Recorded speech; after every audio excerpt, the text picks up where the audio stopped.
Hey y'all, happy Tuesday. All right, we are now live. So tonight I have Dev with me of Trenchwork Chronicles. If y'all are not following him, well, I'll let him tell y'all where to follow him. This man be doing the most every time I have him on. Like wow, Yo, you like first what of the all, you hit reason? me up like as soon as I get Don't off do work. that. Don't do that. Don't do that. Like, So don't do I'm getting off of going to war with middle schoolers in the Southwest Atlanta for 8 hours. But I'm Mm. good. What's up? Yeah, everywhere is Trenchwork Chronicles other than Twitter because they kicked me off for other reasons. So Cause that you one is was over there bullying them folks. I be telling you, I be texting you, stop bullying them folks, and you don't be listening to me. it's not bullying, it's auditing. I just gotta make sure everybody's telling the truth. Even Oh, now, like God. we'll talk off camera, but like I'm about to pull all the way back from a lot of different people. But yeah, you know how I go. I have to be the salt of the earth. I Gotta take gotta pride make in sure, gotta that. make sure these people keeping it real around here. Exactly. I seen you checking some MAGA rappers not long ago. We never, we gonna say that for another day. We gonna say that for another day. All right, y'all. So tonight we're gonna talk about what's going on over here with your boy Kanye West. Like we're gonna break it all the way down from all the angles. But before we do, I have to absolutely shout out big ups to what's going over here in New York. If y'all don't know, let me share my screen real quick. This is very good news. This is a win for New York. Okay. New York Supreme Court orders NYC to rehire and pay back wages to unvaccinated city employees. The New York State Supreme Court has ordered New York City to rehire and pay back wages to government employees who were fired for refusing to get vaccinated against the jab, against the vid. Okay. The city's health commissioner issued an order in October 2021 requiring all city employees to be inoculated against the virus. Later, Chakshi, I think that's how you say his name, issued a similar order for private sector employees. Mayor Eric Adams signed a supplementary executive order to the latter mandate, carving out exemptions for athletes, musicians, and other performers.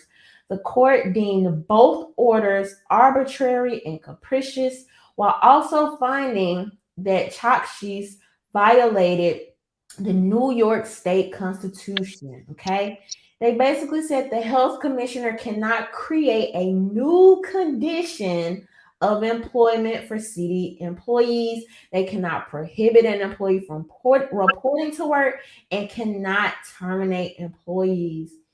Shout out to the people in New York who stayed true.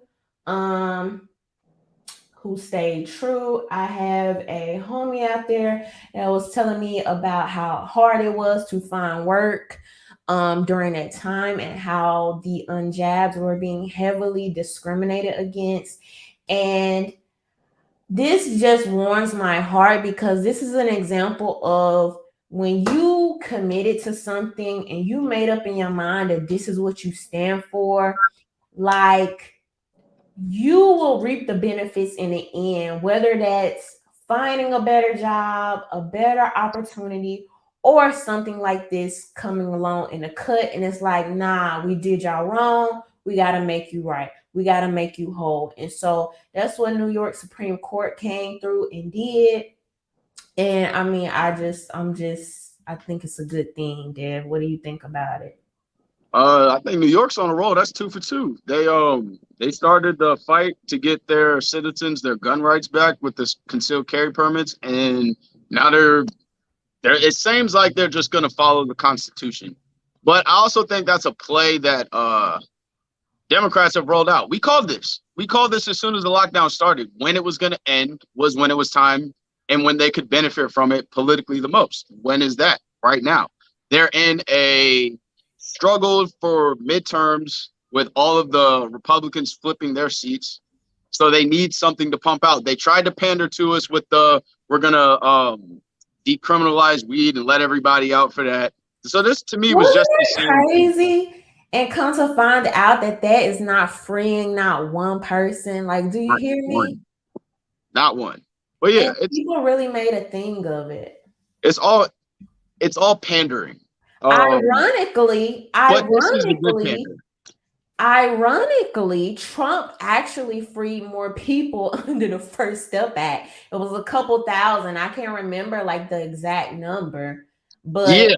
You know what I learned about the First Step Act though? guess who was celebrating more? During the First Step Act, right? Trump also cut funding to probation and halfway houses for people re-entering society. So he did free some people on the federal level, but people that were ready to get out and that were coming off of like maximum prisons and stuff that were going to state prisons, trying to get back into society, he wasn't really messing with that. They So didn't have anywhere to go once they came out. exactly. So I don't know. I Trump, mean, Trump was big on prison. you're always gonna have like your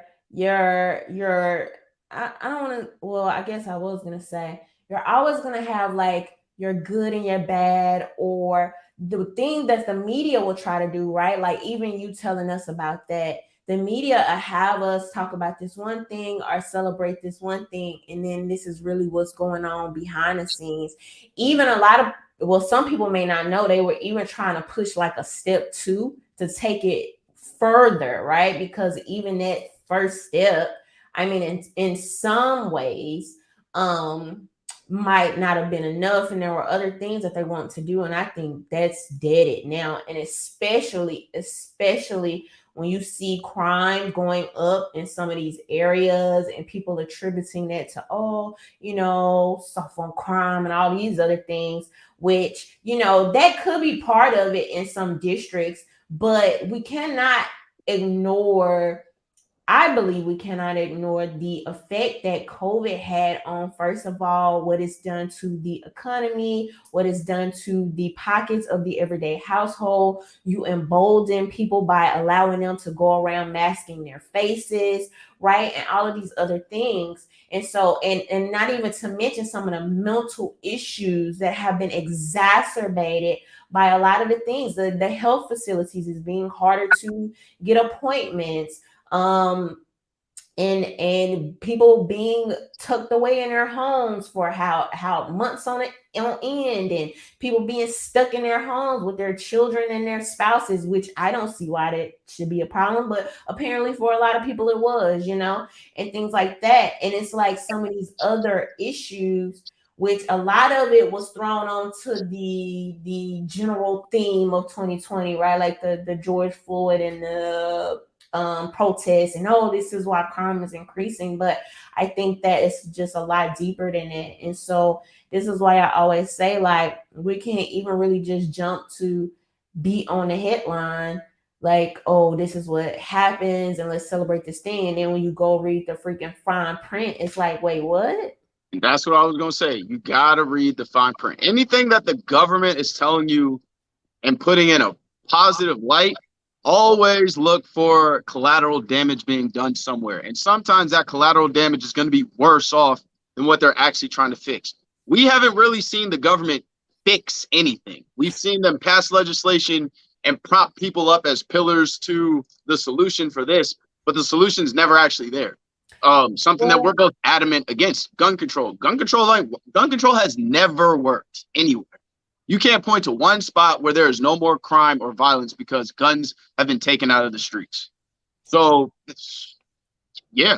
And a huge part to that, I believe, is that you have a lot of people that assume, oh, if the government does more, if the government is more involved, if the government fixes this, if the government fixes that. Well, the biggest problem with that is the growing government. Exactly. And believe it or not, this is not just a one side of the aisle type thing, right? We see even now how DeSantis is trying to, in some ways, control their this video of him that's going viral talking about the education there. Oh, well, we don't want the students learning this history. This is what we want them to learn, right? And trying to figure out, you may think that's fine if that is DeSantis, right? But what about the guy that comes along that you don't like? And Right. they're like, well, we think the kids should learn this or not learn this, right? And even, it's really trying to figure out and strike the balance, because to argue against my own point, I'm a person that doesn't believe that kids should be learning sexuality in the third grade. I don't think these are discussions that the teachers should be having about their home life and all these other things. I don't think that goes against your point, because you're staying balanced as to what school is for. School is for academics. I don't need any type of cultural influence coming from my students, teachers to the kids. That is for the parents, that is for home, that is for their community. But School hold can be on, a part of that community, but your job needs to be your job. Stay and do your job. I agree to that, right? However, I absolutely agree to that point for your younger children. This is why I'm against sex, dating, marriage, talks, all of that for your younger ages. However, the argument is going to be when you start getting into the 13s, the 14s, the 15s, and you're going to have people argue, okay, well, this is the age that puberty comes in, right? We had the video when I was in school of we had to watch a person like giving birth and know, what that Yeah. experience is like. And uh the functional, that's not the exact word I'm looking for, but the functional part of this, because it is a part of life, right? And then you are going to have the argument, especially where we are currently in this society. Okay, well, that's not the only way that people are engaging these days. So what about this? And then it becomes a bias issue. And so now the argument becomes either just don't teach it at all, or like how are you characterizing that? Keep Are it you academics. So when we were in school, right, like you were just saying, we watched somebody give birth. We went over hygiene. We went over like the basics of you becoming an adult and having an adult body. That's essentially where it was over with. Now it's 100% different. They're teaching kids about like I work in the middle school right now. There's every flavor of sexuality running through the school. But by the end of the year, everybody has a boyfriend and a girlfriend. It's the same thing. The whole I'm this, fill in the blank, it's just a trend. By the time they get to when dances are coming up or like holidays are coming up, they all want to be paired up. And it just goes to show you that this is all learned behavior and learned language that they're just portraying, and they're sponges. So yeah, they are going to take that stuff in. This is also a part where the parents need to come into play and parent their damn kids. and this Stop is letting everything else. And you are the first influence. You are the first teacher that your child is ever going to have. You need to make sure you take control of that and that nobody else is overstepping what you are teaching your child, because that's when it's going to cause a conflict in your house. You're not going to know what's going on in your house, and then you're going to run into an issue blindsided and not know how to deal with it. So pay attention, be vigilant, and raise your kids. Stop brokering these children's future because you want to keep living your life. Cut that shit out. If you have a child, that needs to be your number one priority until they are out of your care, period. Until they're out of your roof, out from under your roof, you need to be focused on how they're going to be successful in life. One of the biggest lies that we tell our children is that they have time to make mistakes. No other culture does that. Chinese people or Asian culture, we're going to talk about them later, but Jewish culture, Arab culture, they all prep their kids from little to till they're grown, grooming them to be successful people. We are the only ones that waste time, and I that needs to stop. that makes me think about something that Boyce Watkins posted the other day when he said that when he was studying for his PhD, he was spending 8 hours a day studying for it, and he was studying with, I think, I want to say maybe Indian or Asian person, and the other person may have been Jewish. I don't remember, but something like that, right? Yeah, These oh, I know what you're cultural talking. Yeah, it was the eighth highest testing score in China, and then another one was from another country. But I know, I remember what you're talking about. right. And he was just saying how he just really saw how dedicated and committed they were to this thing.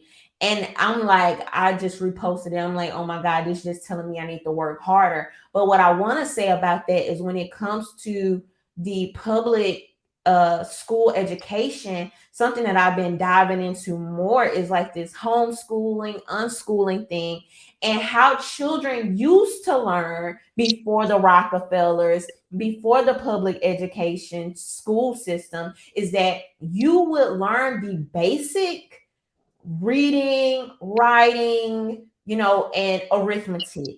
And then you would immediately like by the time you're 12, 13, you're going into what you want to be doing for life. Like if you are a carpenter, you're studying carpentry, right? Like you're literally living and practicing and understudying what you want to do. But what we do is it's insane. We send these kids to school for 8 hours a day, and you learning pie charts, you learning addition, you learning about plants and how plants make more plants, you learning about the Punnett square, you learning about all these things that seemingly have nothing to do with each other. And so many people are never going to admit it because we have been so conditioned that this is the way that it's supposed to be. This is how I did it. And they are ultimately setting us up to be humdrum every day, 8-hour workers. Yeah, Just our attention spans are getting shorter. We're not motivated about anything. We're not passionate about anything. If you're in high school and you love chemistry and you know that chemistry is what you want to do for the rest of your life, but you're either going to have, depending on what type of schedule y'all are on, you're either going to have somewhere between 50 minutes to maybe an hour and a half of chemistry. And when that bell rings, it doesn't matter how deep you were into that work, how entwined you were, how much you're loving this project that you are on right now. When that bell rings, that's it. You have to drop what you're doing and move on to the other class. So the entire system is out of whack. Okay. yep. And we can have a whole conversation. Like I'm passionate about this because I think that it takes a bit of our creativity. It takes some of the life out of us. It socializes us to the point where we try to be like everybody else around us.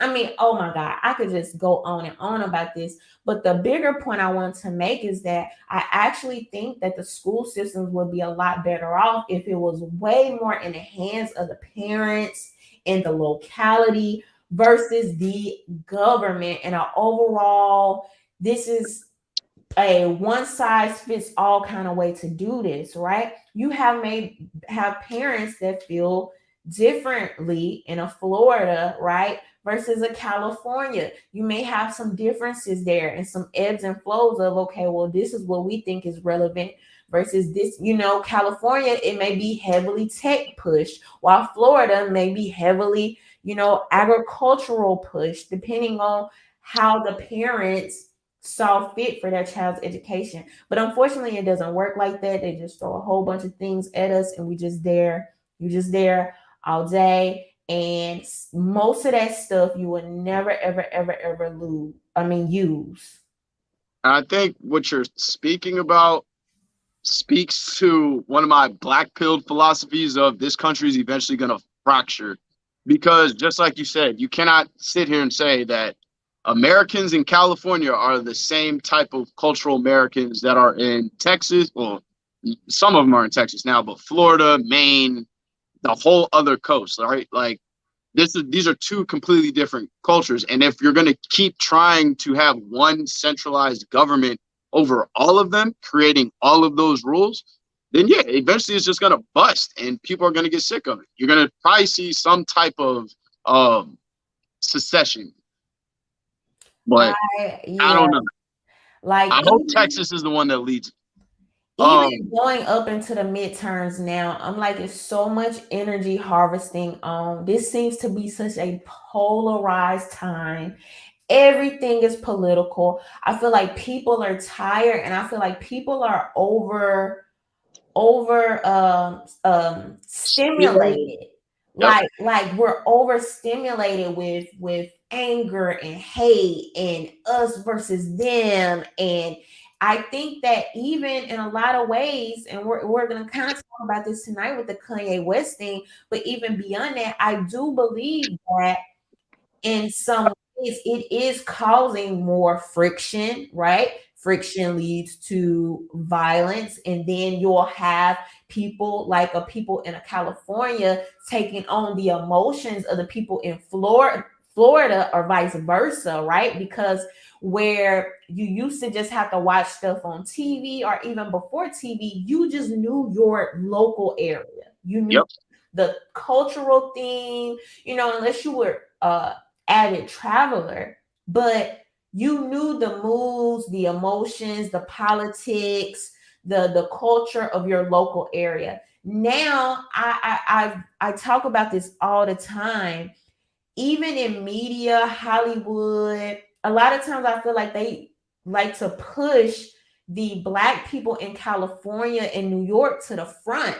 Like, this is the opinion of the Black American. This is who they are, style wise, culturally, food, and all these other things. This is what they care about, even the politics, right? But if Yep. you actually look at the demographics, the biggest um, congregation of Black people are amongst the South, Yep. right? And so these are just things to think about when we're thinking in terms of demographic, location, politics, and like geographically how these things affect us. And we're going way off topic, but yeah, this was. I don't think we are, because I mean it's culture, and I think we've spoken about this before too. A lot of it has to do with the technologies that's walking around in our hands all the time. I don't believe humans were meant to have that much access to information. We're reproducing information now faster than any other time in history. And the fact that people are taking that in and thinking in some way that they can have an effect over somebody else halfway across the world makes absolutely no sense. And I even feel it myself when I take breaks from social media. It'd be like, hold up, like this is what Yes, real life feels like. Like I'm not supposed yes, to be not even necessarily triggered, but aware of all of this information. But people like us who take upon the task to take in the information to translate it to people, it's something that we have to do, but it's not good. Like if you don't understand how to properly use social media and technology now, you're just going to be used by it. I tell people all the time, if you're not selling something on Instagram, you're being sold. Period. Whether it's to a politician, whether it's to a product, whether it's to a music genre, something. You're being sold to something. So profit off of it. You know what I mean? That's what it's for. It's an advertising platform. Use it as such, or you're going to be used. oh yeah, that's right. It is an advertising platform. All right, so um, I absolutely think with that said that social media is absolutely exacerbating mental health issues. Like, we are taking on so much information. I see how it affects my moods. Like, I feel like I'm going through a season in my life where, like, you just want to be like to yourself. You just want to be in your bubble. You just want to focus up and kind of almost be quiet, like secluded, right? But then also, in some ways, I feel like I've taken on this thing where, it's a different level of responsibility where you're committed to, okay, these are the things that I'm going to talk about and engage in and things like that. But even me with Instagram, sometimes I just feel like I don't even overshare. That's the crazy part about it. Like, I don't really get into like my personal life and what I have going on and just That's for all sure. those Nigga, things. we was talking about that the other day. Nobody still knows your last name. And so, and so even with that said, right? Like, however, I still sometimes feel like I'm oversharing. It's just a weird, it's a very weird, complex thing. I really can't explain it. And I assume that some of the people watching this, like y'all use social media, so you probably go through that too, where it's like, and then you also start to feel like, man, I'm caught up in this virtual world when like outside is right here. And a lot of times outside is way more pleasant Yeah, and free and nice. And I mean, I don't know, it's just a different that is true. I personally find myself having less and less general conversation with people because you can see how much everything online is starting to influence how people think. And the intellect of humans in society now is steadily regressing because our individuality is being replaced with this carbon copy influence of what's on the screen in front of our faces every day, all day. So most of the time when you hear somebody, like if you try to get into a nuanced conversation, all you're going to get is a bunch of talking points and regurgitated, parroted, scripts. And when I start to hear that is when I kind of tap out and see if I can get them off script. And if I can't, I just be quiet because it's no point. Like, that meme where it's the Joker looking at somebody on the train and they're Mhm, doing something that's like obviously stupid. That's mhm. that's how I feel all the time now. Like, when are y'all just gonna wake up and realize that like we're all angry at the same fucking government? This side, y'all both angry at that person right there. Let's fix that. And the fact that government is influencing society more than society was influencing government. Martin Luther King used to have a direct line to JFK. All of JFK's advisors were like, y'all better not let that Million Man March happen.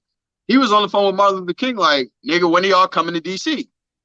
That's another thing that we have to get back to is if politics is going to continue to be relevant, which I don't think centralized politics are going to be relevant soon, but if it's still going to be relevant in our lifetime, the politicians have to get back to having a relationship with the in the streets activists and not just taking these clowns like Tamika Mallory and the new gay boy that Biden is parading around now. Who and same Biden that didn't want to give Ice Cube a meeting at all, but he's going to endorse the little fairy person. But yeah, like this is society right now. We have to get back to controlling this stuff. And America doesn't want to hear it, but they need to step aside and let Black people save America again. That's what we do. All right, let's get into this Kanye West thing before we go a Ooh, bit deeper. ooh, So let's start with this wait. NBC News clip that kind of sums it up. So if you guys don't know, Kanye West, it all started with it's just been a timeline now. It started with the White Lives Matter shirt. The White Lives Matter shirt turned into the Drink Champs interview. The Drink Champs interview turned into the Tucker Carlson interview. Or that may have been reversed. I don't know what's happening at You this think? You point. think that's where it started? Well, the anti-Semitic notions, yes. I I've think this. never. I think this all started when he put on that MAGA hat. I think Oh, all of this started well, that's a right great there. hold on, that's a great segue. All right, let's watch this quick. NBC, what is this? NBC News, and then we will get into this.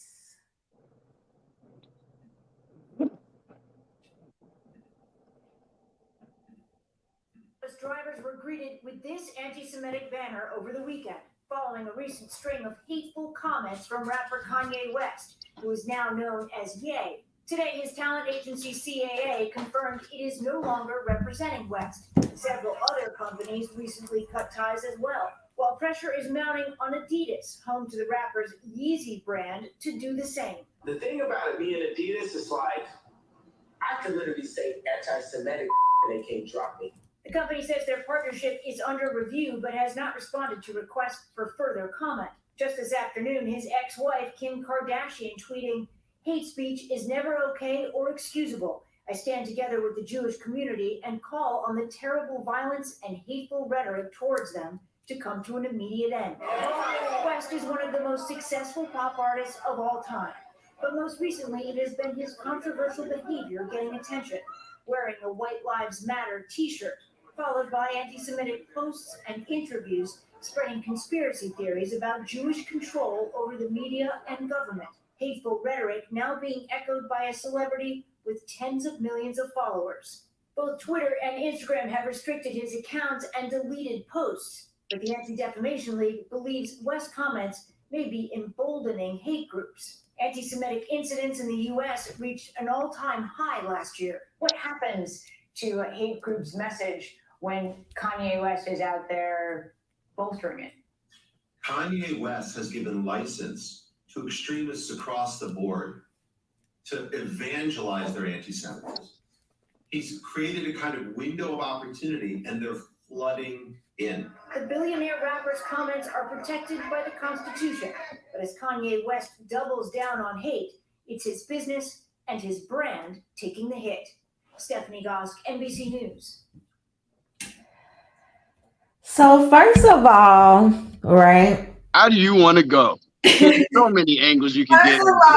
First of all, just imagine the worst thing being said about your people is how powerful, connected, and how much money they have. Like, just imagine those being the stereotypes about your demographic. Like, I have no clue what that feels like. Like, we'll never know. We'll never know. Now, okay. So, first of all, was what he said actually a conspiracy theory, or is there a fact that there have been Jewish executives in the music industry for God knows how long? The funny part is, white people can go, they've probably seen this movie before. It's called Walking Tall, the story of Dewey Cox. It's a parody about Johnny Cash, right? Mm-hmm. And in the movie, while he's recording in the studio, 4 Jewish rabbis come into the studio and start critiquing him about how to create the music. This is a white dude creating country music. This has nothing to do with black people rap, nothing like that. So white people have even made this joke before, but because Kanye is now pointing it out, it's a problem. And then if you actually go look at it, like, who is running the music industry? One of the most popular names in the music industry is Jimmy Iovine and Leor Cohen. Both Jewish people. Jeffrey Epstein, Jewish dude. Harvey Weinstein. If I tell Muslims all the time, if y'all don't want to be associated with Sharia law and jihadists, y'all better do something about them people.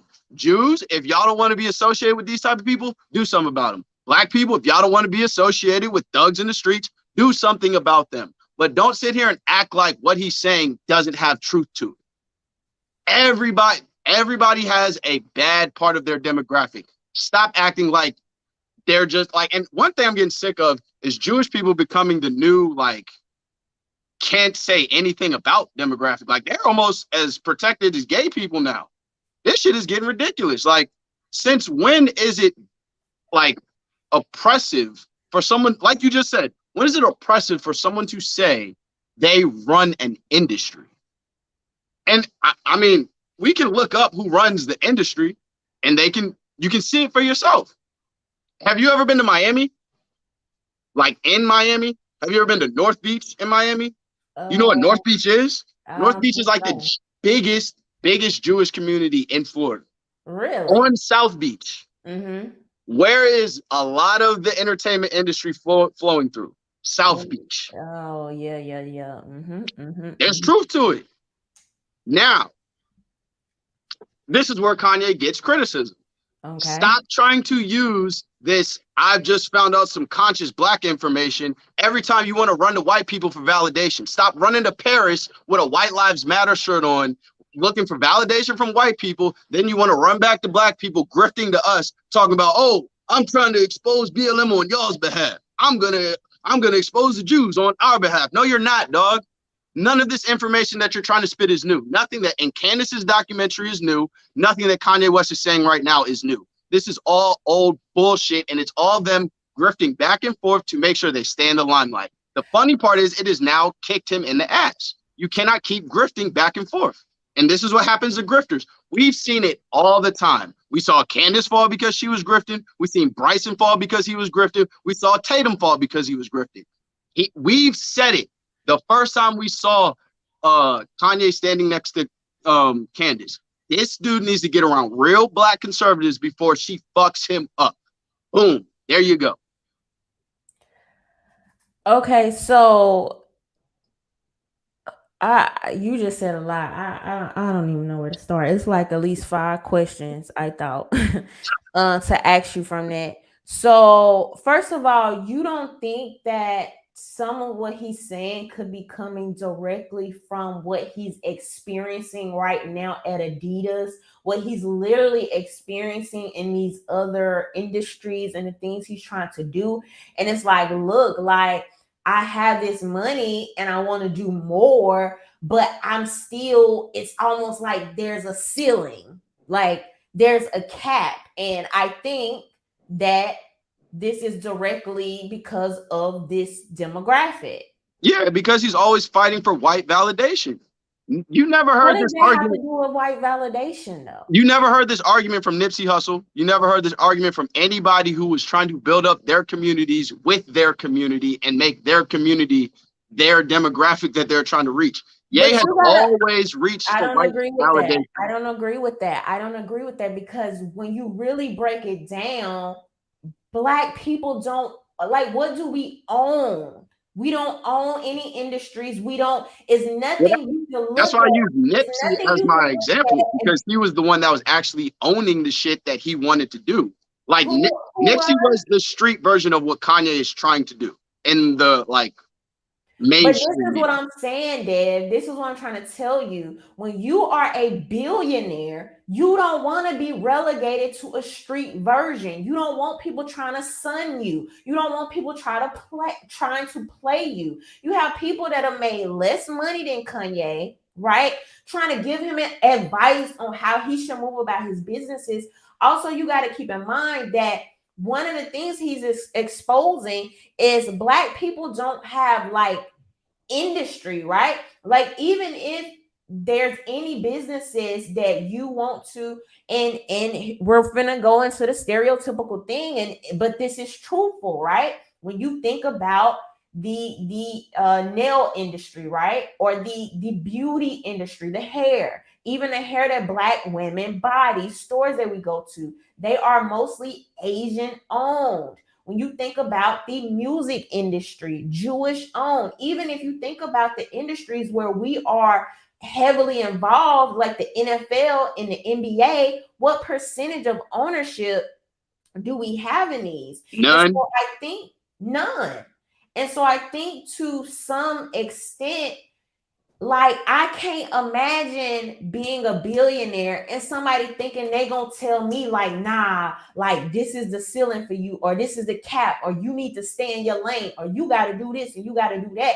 I don't necessarily even think it's validation. I think it'd be like, get out of my way. Like, don't tell me what to say. Don't tell me what to put in my music. Don't tell me what my design should be when I'm bringing millions to your company, right? It's like I think there's a certain level of influence, and I feel like even people that can't even really, we definitely ain't on a Kanye level, but some of us that have worked corporate, you can somewhat identify in ways that it's like, for example, I saw a tweet the other day. This might be a good example. I saw the tweet the other day where somebody gave advice and they were like, if you are new on your board at your job, and if you're in a meeting, what you should do to stand out, if you're on the junior board, you should take notes and then send all the notes to the people after the meeting. That's a way to get them to recognize you. A lot of people's feedback was that's the absolute worst thing to do if you want to be taken serious. They're only going to see you as a note keeper. And if you're a woman, they're going to specifically see you as a secretary, right? So it's these certain areas where you do have demographics that may have not been in these areas as long of a history, that is like don't want to be just this. It's like not like this brings me back to when people, this was like early on when Kanye was going into the designs and he was comparing himself to, you know, all these other people. And some people were telling Kanye, like, bro, like stick to the music, or trying to make it seem like he was just a flyby, like FUBU type of thing. And he's like, no, I want to do this designer thing. It's in me. This is what I want to do. And now look at like what he's done. But originally, you had a lot of people that wasn't feeling it and wasn't down. They was trying to like sun him. So I think to that, there is some credit of like calling these things out. You gotta remember that sometimes just because we know certain things or we've heard certain things, getting out, because it's so much stuff. Even me doing YouTube, I be feeling like, dang, I'm feeling this is a little repetitive. But you don't know the person's first time coming in contact with this. This is going to be new information to some people. This is larger demographics and platforms that he's going on. And so I think that there's a thin line between calling a thing out and like constantly harping on it and not trying to find ways to work around, not trying to find ways to beat people at their own game. But still, with that said, the unfortunate part for us in business is that this reminds me a lot of when you had a lot of Black women trying to get in the hair business because they're like, well, we're the biggest freaking buyers in the beauty industry. Why don't we have any ownership? And when they started getting into it, you had a lot of the Asian suppliers and manufacturers that were gatekeeping. And so on some levels, this may be happening to a Kanye on his level, a certain gatekeeping that it's like, well, how do I get out of this? And definitely, how do I get out of this if most people don't even know about it? So I think it could be some of that there. I agree. With Kanye, I'll be honest, like I don't think he's that deep or that much of an intellectual. Yeah. So like when these contracts are being like publicized, to me it's like, dog, you just signed these contracts less than 5-10 years ago. Where were your lawyers at negotiating for you when you were signing these deals that you're now quote unquote exposing? But at that time you were celebrating. Like everybody was celebrating Kanye not getting the deal from Nike and going to Adidas and getting his deal. Now he's coming out talking about, oh, they're trying to control me, do this and that. Like, dog, you're the one that went on it.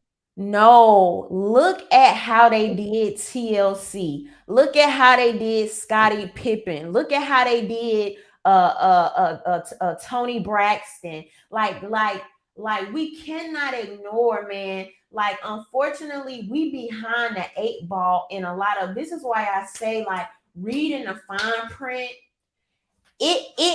When y'all hear what I'm about to say, please hear what I'm about to say. When people tell you just trust the science, this deeper than just COVID. They are ingraining into us, don't read, just trust the professionals.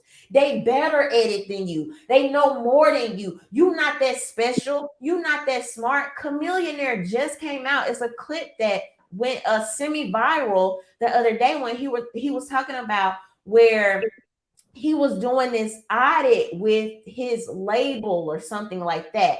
And all the money was missing. And money was missing. And he told them, like, bruh, this is not right. And if y'all don't fix my contract, I'm going to tell the whole hood what y'all doing. Do y'all know they got him right immediately? This is why I'm saying, like, and I have to be careful how I'm saying this, because we cannot just focus on struggles. We also have to focus on solutions. Like, we have to be a solution-oriented people. A lot of people get on Twitter and it's just all woe is me, right? And woe is me is valid to an extent, but woe is me don't mean nothing for crap if you ain't gonna do nothing about it. If you just gonna talk and be in your feels and hold hands and kumbaya and all these other things, instead of having a forward motion of like, bro, like, we gotta tell our people to read. Like, you gotta be less trusting. And that don't mean you have to be mean. That doesn't mean you have to be rude. That doesn't mean you have to be biased, right? But you need to have a good, healthy skepticism when you're going into business, when you're going into politics. Our people are too trusting. Every single time I freaking say something about how the Democrats treat us, people come in my head like that's they freaking daddy and mommy. Like, make it make sense. It is. Some of it is. What is the obligation that you feel to these group of people that you have very little to show have done for you? For me telling you to read the fine print, go past the headline, know what they're doing, know what's happening locally, know more than just what they're saying in the press conference, know what the legislation is like. That is offensive to some people. We are not there yet. Yeah. Oh, I agree. I 100% agree with that. Yeah, I don't know, man. Kanye, I see this as a giant grift. And honestly, I don't know. Like, you didn't come out and say nothing about Ben Shapiro when he was making money off the death of George Floyd. You didn't say nothing about that. No. I do think that part of it is ego driven and selfishly motivated. And hypocrisy. A lot of it is cherry picking. It reminds me of kind of like when I think this was Monique that came out and was like, you know, oh, I need y'all to help me with my contract and what they're doing to me at Netflix, and this is racist and da da da da. And I noticed that you'll have, and I'm not saying that anything is wrong for like calling these things out, but I noticed that you'll have it was somebody that recently went on an airplane, and I think it was like a black couple. I can't remember who it was. And the husband got on. He was like one of the last people that got to get on the plane, and they thought he was just, you know, sitting in economy, but he was in first class. But because he got on last, most people don't think the person getting on last is in first class, okay? And he took it offensively and went to Twitter and was like, this is how they treated me, da da da da da. And so you do have people that never talk about nothing, and then when it comes to their contract or their treatment or their whatever, it's like they try to rally their fans behind them with this war cry, and it does come off a little like selfish. You know what I mean? Monique, yeah, because her issue was that she wasn't going to get the same check that Dave Chappelle got. Men or women, I don't think anybody's going to ever say that she, on a stand-up level, is at the same level of Dave Chappelle and will garner the same return on investment for Netflix that Dave Chappelle will. And to me, that was just money wasn't going to match up. Yeah, and so I do think you have some celebrities, and I do think that Kanye could be using you know, a little bit of that to, you know, oh well, these contracts don't favor me, these, industries aren't favoring me, but we don't know how that will end in the long run. So for example, right? And some people are not gonna like this comparison, okay? But I'm just gonna say, for example, now even with colleges, it's very easy for us to, we're able to just go to the college we want. We're able to just go to the restaurant that we want, and just without even thinking about it, really. Just no hesitation, if you can go based on like your merit and your scores and things like that. But then I think about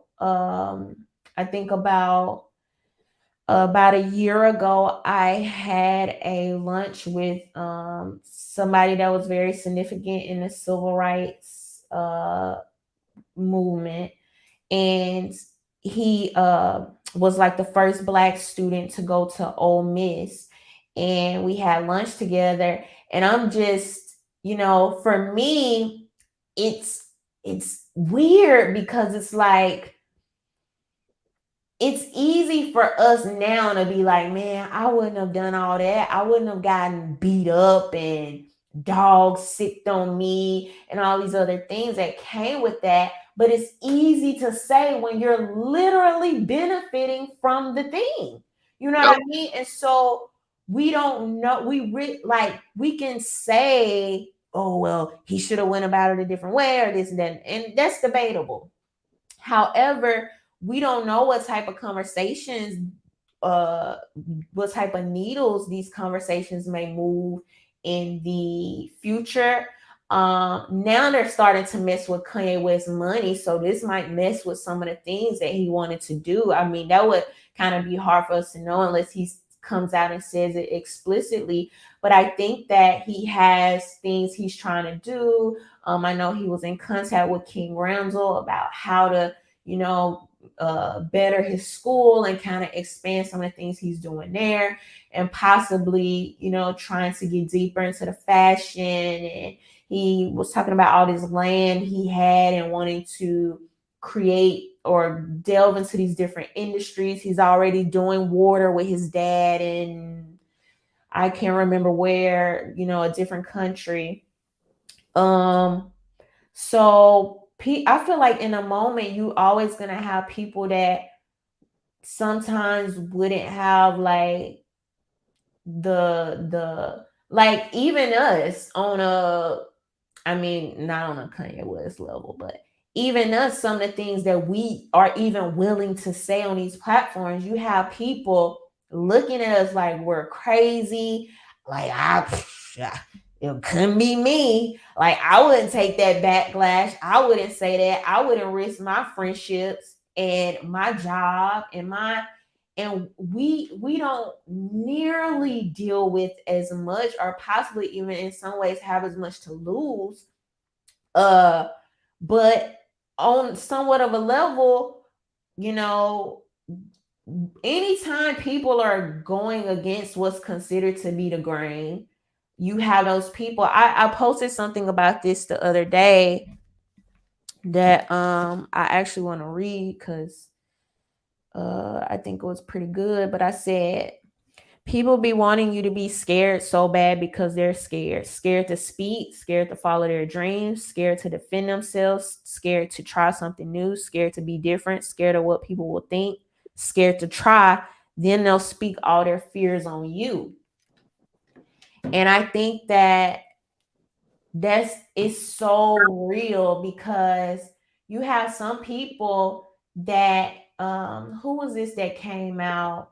Some artist, I can't think of who it was. I'll probably come to me in a second. That was like, yeah, I get Kanye, but Joe Budden. I get it, but man, you gotta realize, you got contracts and those guys, and that's true. That's true. Like, don't get me wrong. We have the freedom of association. Like, if I don't want to work with you, if I don't want to how's your thing anymore? If I don't want to have you on contract anymore, and there are clauses in there that say I can release you from this contract because of these reasons, then cool, we're free to do that. My problem more so is with the orchestrated hit on people. It's like, well, I ain't working with them, so you shouldn't either. You should drop your contract with them too. You should let them, you can't be speaking to them. You can't talk to them. You know, they believe in this. They think like this. You can't be caught seen with them. And it's this very like group think thing that goes on. I agree. It's the machine that our society is producing right now. Until we get back to being individuals of our own, this is going to be a repeated thing. So what I find interesting, another thing I find interesting is all the hip hop artists that are coming out kind of speaking against Kanye. Now, there are going to be some people out there that don't agree with what Kanye said. They may think those things are wrong. And I don't have any ill will towards those people. I don't feel bad for you disagreeing with Kanye West. You can disagree with him, or for that matter, anyone you want. I think it's the more so, I disagree with you, so you shouldn't even speak. I disagree with you, so you should be disappeared from the internet. I disagree with you, so we should hide what you're saying from grown people that should have the freedom of association. They should have the freedom to decide if they want to come listen to you, if they just want to stop listening to you or not listening to you, stop buying your album and everything else. And even more interesting is the fact that hip hop culture started off as a rebellious culture, right? Fight the power. You think about 2 Live Crew, that literally Luke Campbell went all the way up to the Supreme Court fighting for the right to be obscene. Okay? Obscene. I would even agree with in some ways, right? I think that even now, some of the things we see and some of the things we look at, right? When you see, the first person that comes to my mind is like a Sukiana, okay? Because recently she's been saying and doing some things that I will find questionable, right? However, you had people that paved a way for, I don't have to go buy Sukiana's music.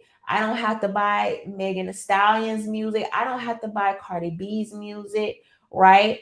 And people gonna ask me what I'm saying. Why you ain't saying the men? They have more obscene music. I don't know those men. I probably could say like Future or somebody. I'm not into, like, I don't really listen to all that. However, but I have the choice to not buy their music, not watch their videos, but you have a segment of people out there that they're okay with that.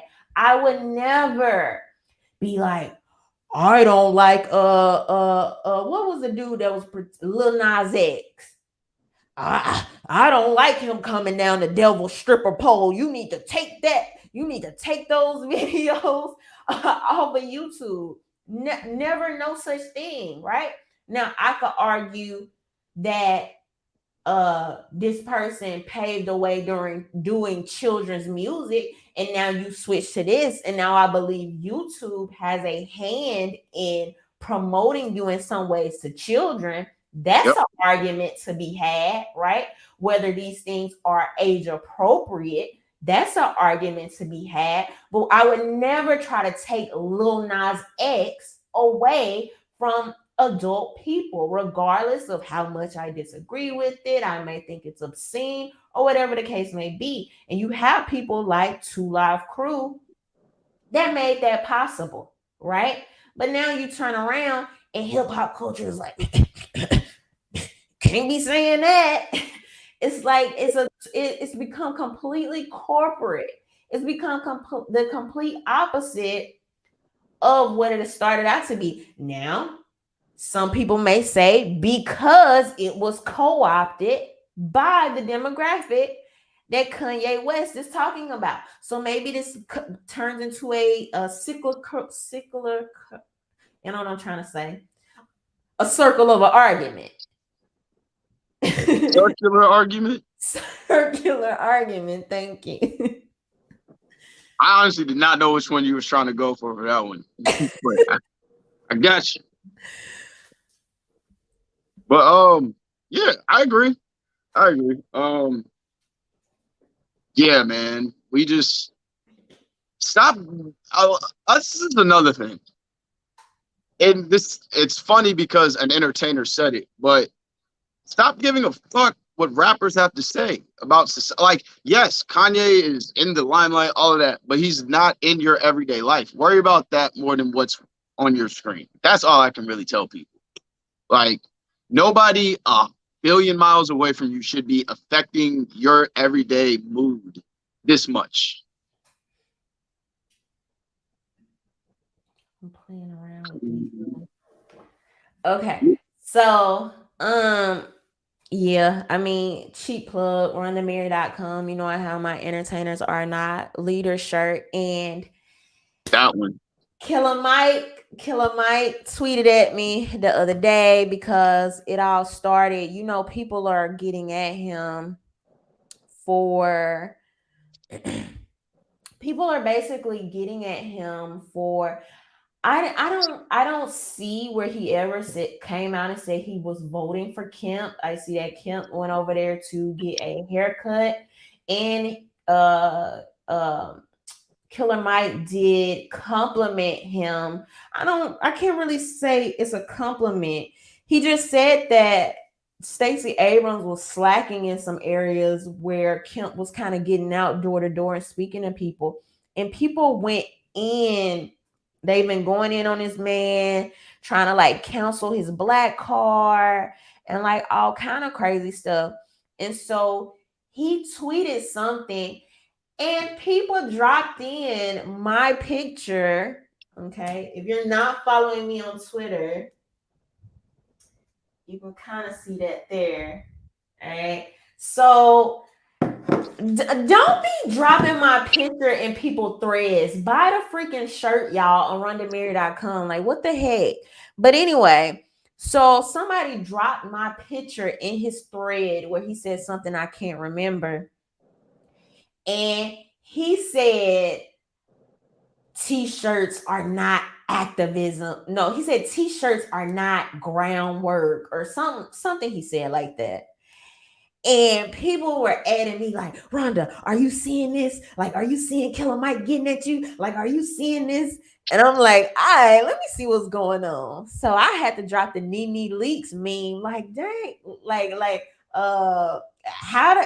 y'all bring me into it or something like that? But I said, okay, cool. Since people gonna, drop it, let me talk about it. And I just tweeted, I said, this shirt was inspired by Malcolm X. I'll retire it once Taylor Swift or Adam Levine is invited to the White House to speak on behalf of the white community. I said, this has been going on for nearly 60 years. Malcolm X talked about it. Don't be mad at me for exposing that Black America has gotten stuck in this paradigm. And you know what's funny? Hold on. The first time Killer Mike tried to comment on your t-shirt, the first time when he listed all the people that were quote unquote entertainers and leaders, I remember he listed Dick Gregory. Dick Gregory is somebody who Malcolm X pointed out to not look to as a leader. Correct. He doesn't want to deal with people that know how to read. But go ahead. I said, this is not to take away from any celebrity's accomplishments, but to ignore this long history and how it could be problematic. The idea that Black people must be puppeteered by rappers and musicians undermines our intelligence as a people, and we should take it offensively. I said, it's the same exact reason why we end up with very low brow ads targeted at us like this. And so I posted the Trina and the Saucy Santana, no voting, no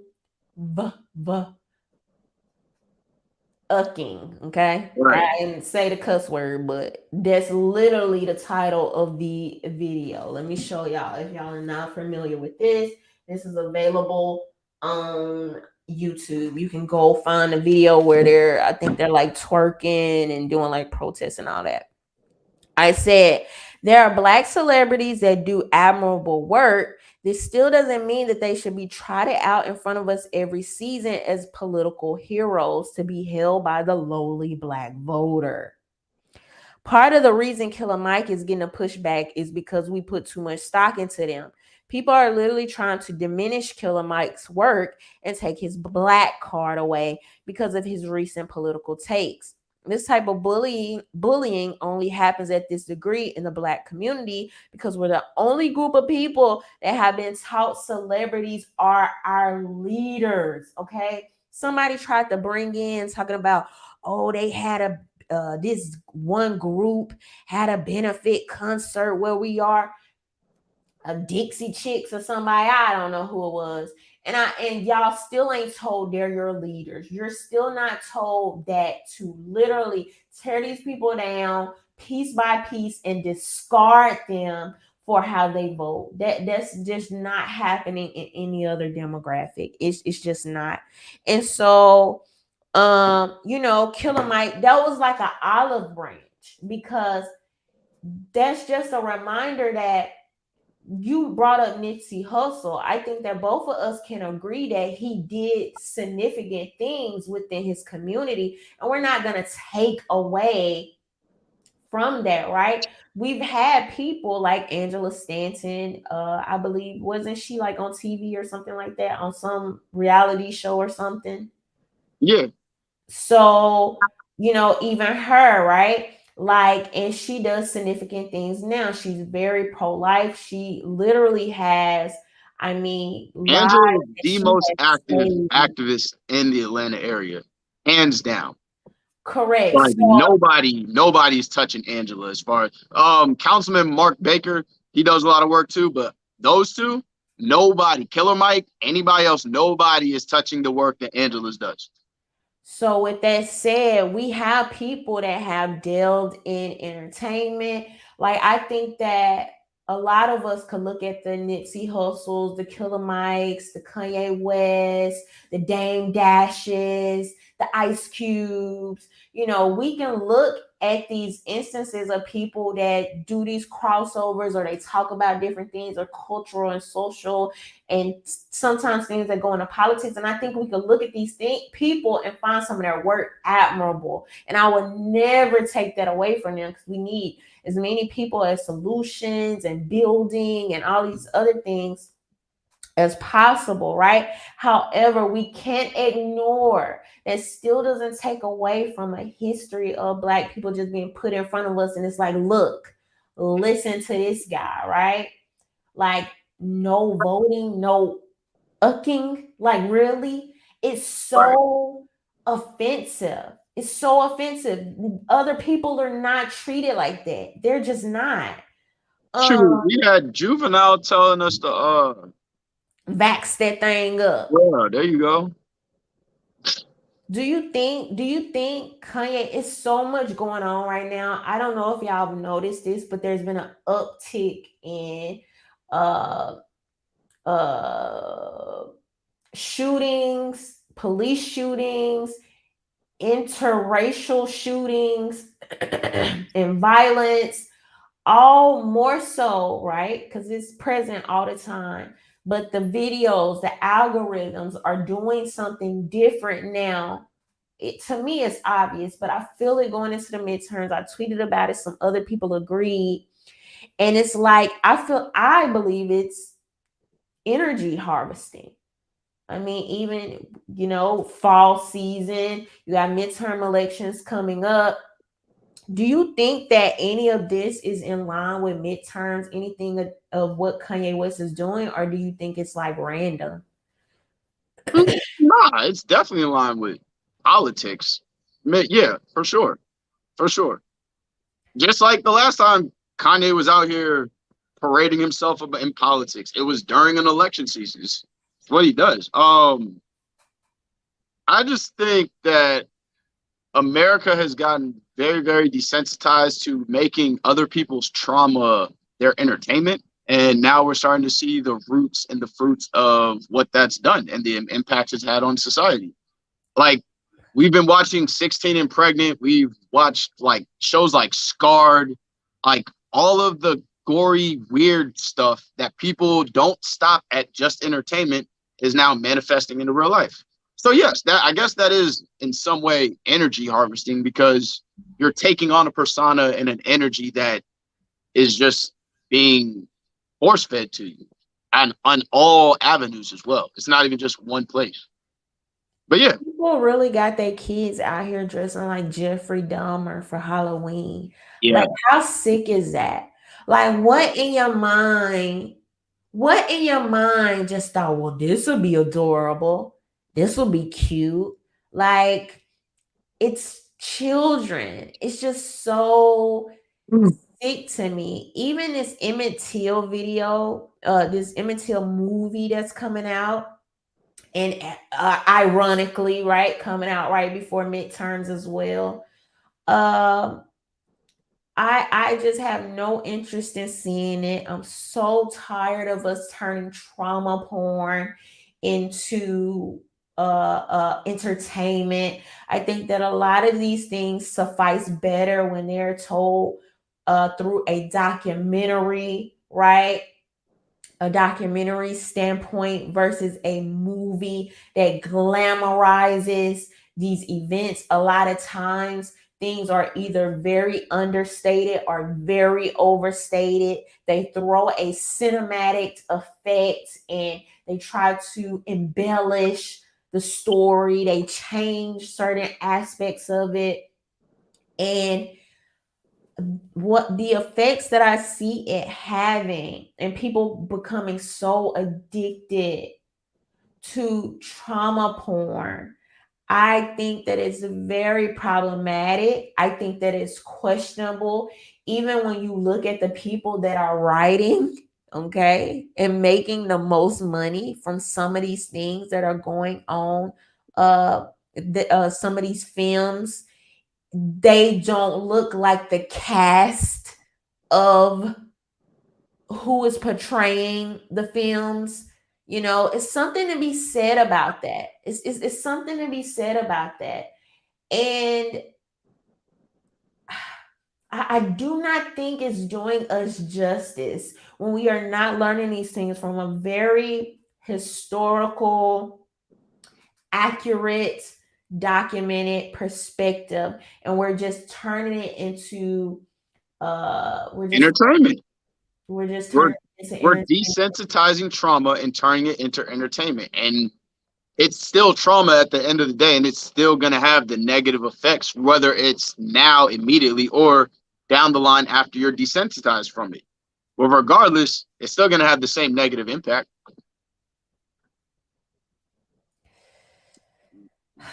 I don't know. It's a very cyclical. I think earlier I was trying to put the word cyclical and circular. I was trying to like make it one word Combined one.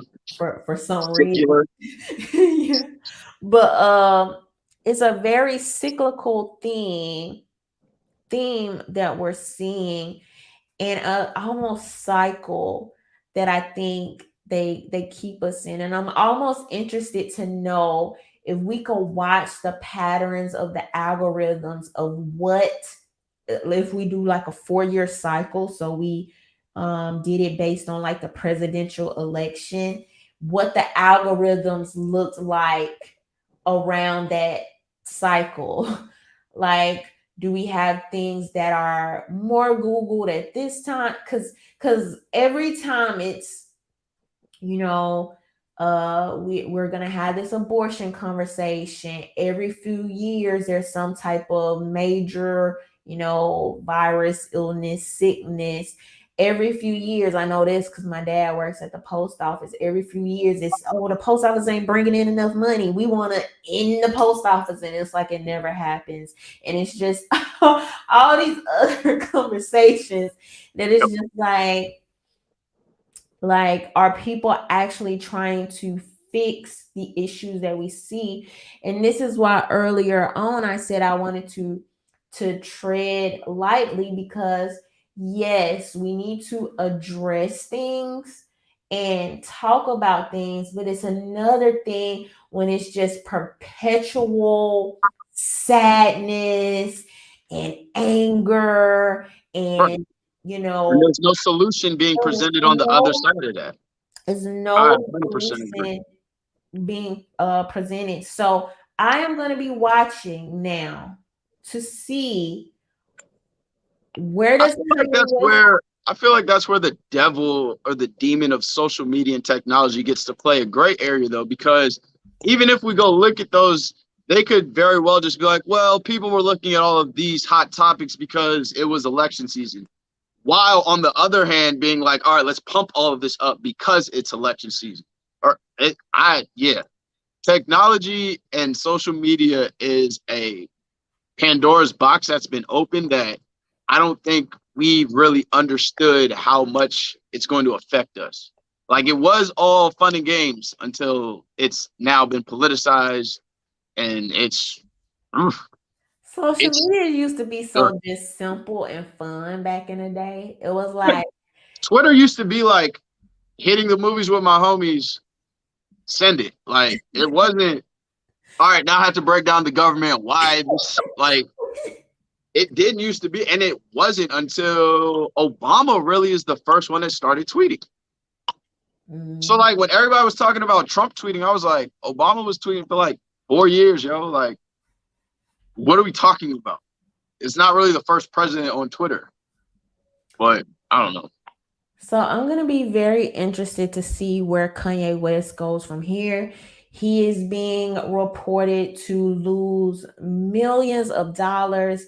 The video clip that I showed earlier, I think that was from yesterday. They mentioned the fact that we're waiting on an Adidas comment, but Adidas has actually commented now, and they basically say they are going to be moving on to end their contractual agreement with Kanye West. Okay, and so he is reported to gonna be losing millions here, and so will this affect Did his? you hear the numbers?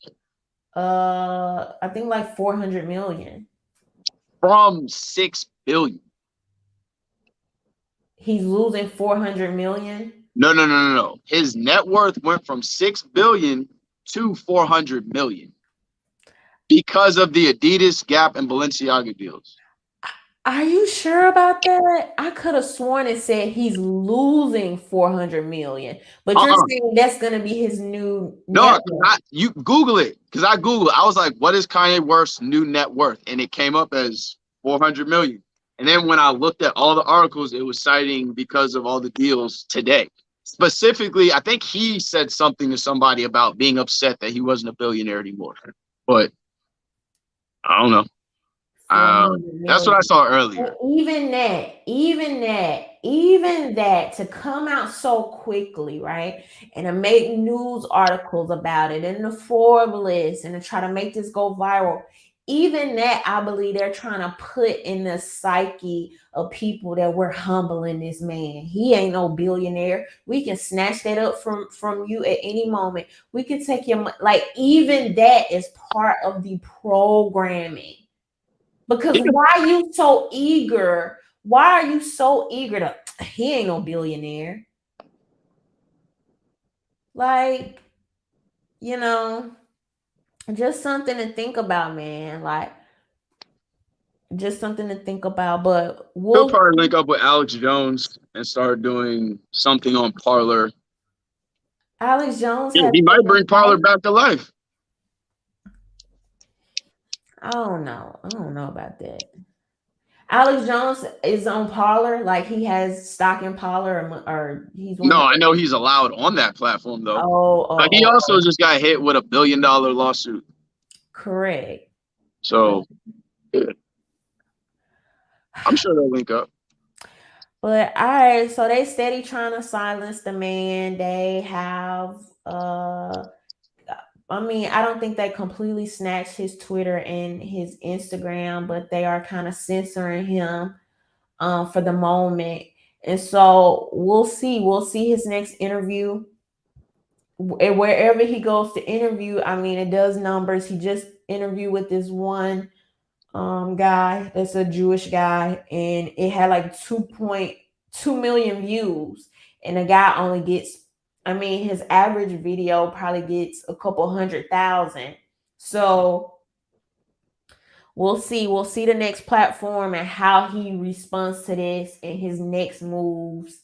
And one thing about Kanye, in previous times when he's done stuff that seems a little like off the wall or controversial and all these other things, his net worth would come back even harder. He was at a deficit once before, and he came back even harder. So we'll see if this is one of those times, or where they're finally trying to just put the nail in this man's coffin and get rid of him.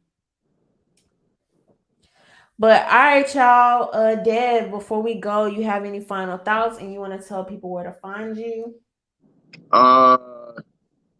Be objective, be non-biased, and always subscribe to the truth. That's really it. Where to find me? Follow me on Instagram more than anything. Trenchwork Chronicles.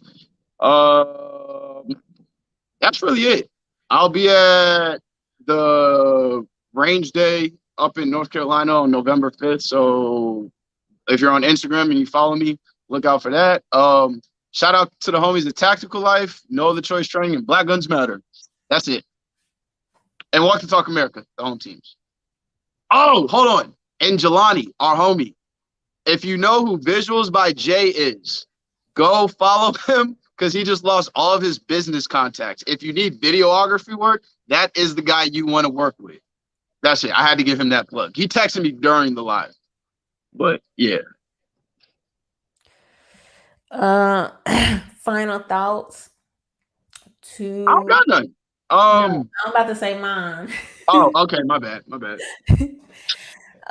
My final thoughts to the Jewish people out there that may feel offended because you are being stereotyped for being so powerful and connected. Like Mike Epps would say, I'm trying to figure out what that be like. Hey, man. All right. I'm trying to figure out. We didn't even go down the whole rabbit hole of Kanye saying we are the real Black Jews, but that's for a whole different conversation. That'll be a whole situation. Oh yeah, they don't want to have that conversation.